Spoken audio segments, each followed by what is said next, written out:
né, que é um caso que hoje está sendo bastante discussão hoje no CARF, é a questão do ágio interno.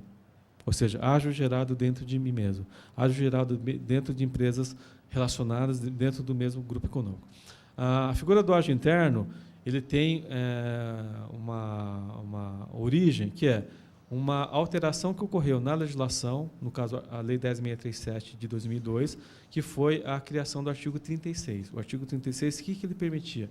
Que se eu fizesse a capitalização, né, pegasse ações que eu tinha de minha propriedade, fizesse capitalização numa outra sociedade a valor de mercado, essa receita gerada nessa capitalização, ela teria a sua tributação diferida. Então, vamos pegar o exemplo aqui. Vamos imaginar a companhia A que controla a companhia B.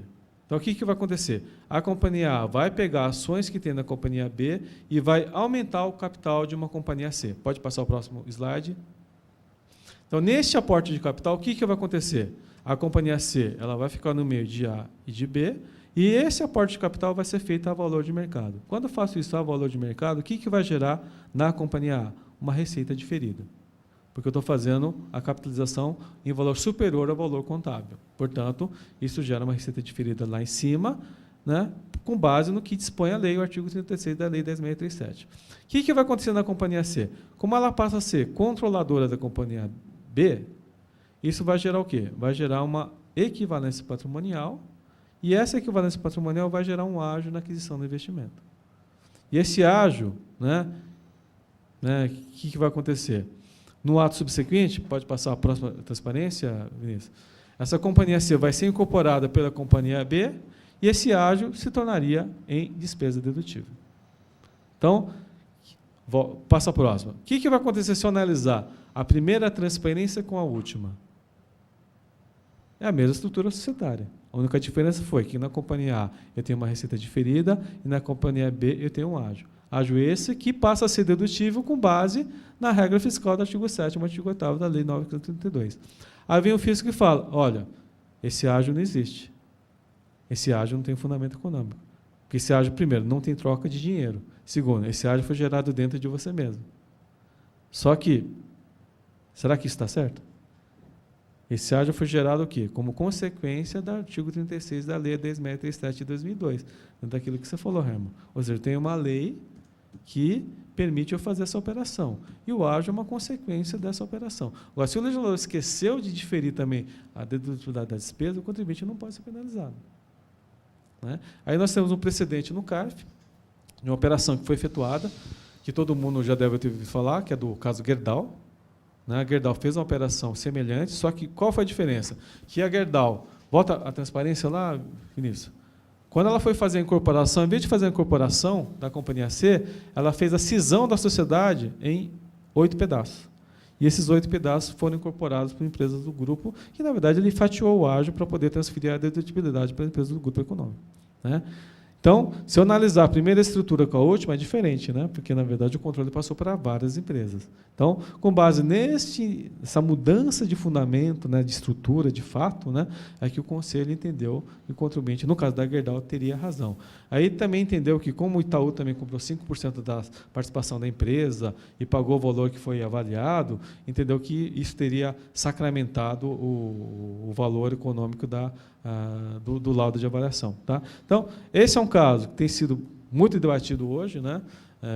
O contribuinte ficou um pouco mais aliviado quando teve o caso Gerdau, achando que isso poderia trazer um precedente favorável, só que o que a gente tem ouvido notícia é que os casos de ágio interno que têm sido julgados hoje lá no Conselho, eles não têm sido favoráveis. Então, o contribuinte está perdendo em relação a essas matérias. A questão que a gente comentou do detalhe, né? De repente, a detalhe da aquisição de participação societária por parte de uma instituição financeira, né?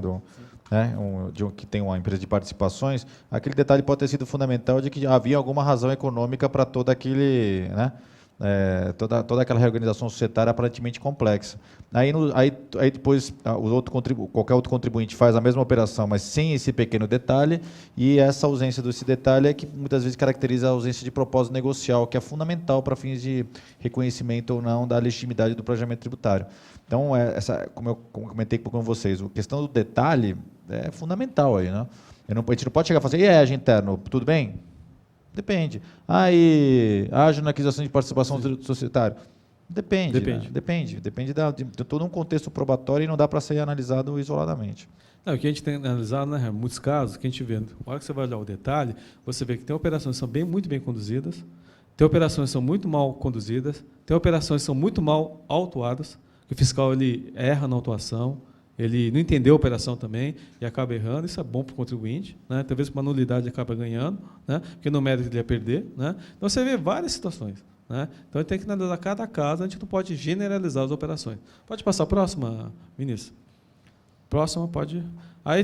Esse é o ementa do acordo do caso da Gerdau, pode passar, né? Pode passar. Aí tem pode passar também, que é toda a ementa do acordo, pode passar, que é bastante extenso. Aí está o número do acordo, também é um caso recente, foi julgado em agosto desse ano, né? Mas tem outros casos aí que não estão tendo muito sucesso aí. Mas a discussão não é unânime, tá, gente? Está sendo por maioria ou por voto de qualidade. Então, o caso aí vai ser bastante debatido aí na Câmara Superior. É interessante esse trecho, né? Sim. O fato de sua conduta ser intencional, ou seja, eu tenho intenção de diminuir a carga tributária, não traz qualquer vício. Estranho seria supor que pessoas pudessem buscar a economia tributária lícita, seja de modo causal. Então, ele faz toda aquela reorganização societária, todo aquele aparato, e olha que sorte, a gente que conseguiu aqui reduzir a carga tributária. Isso é muita inocência, né? Sim. Então, esse é um caso interessante. Pode passar a próxima, Vinícius? E aí, o que eu trouxe aqui também? Tem outros casos que já foram julgados pelo Conselho. Tem o caso da Repsol, que foi uma venda de participação da Petrobras. Esse caso da Repsol foi interessante, porque o contribuinte ele errou na hora que ele foi classificar contabilmente o ágio. Em vez de classificar como rentabilidade futura, classificou como outras razões econômicas. Mas depois conseguiu comprovar que foi um erro de classificação contábil.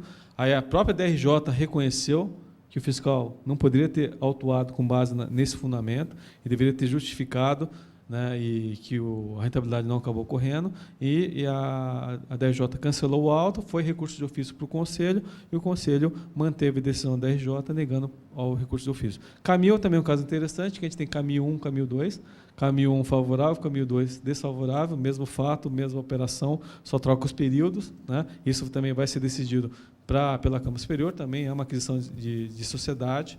Tem o caso da Telenorte, tem o caso da Ática, RDC, Globo, também é um caso interessante, caso de R$1 bilhão também.